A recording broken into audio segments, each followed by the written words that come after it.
Here is a myth about cough and cold in children that parents routinely ask me in pediatric OPD.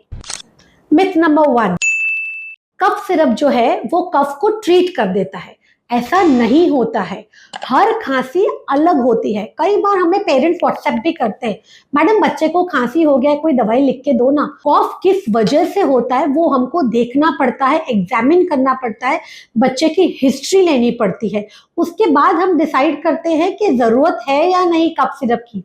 Most of the times काफी सारे कफ में कोई cough syrup की जरूरत नहीं होती है, अनलेस चाइल्ड को जो स्पेसिफिक कंडीशंस हैं जिसमें कफ सिरप एडवाइजेबल है, जो हमको एग्जामिनेशन के बाद ही पता चलता है।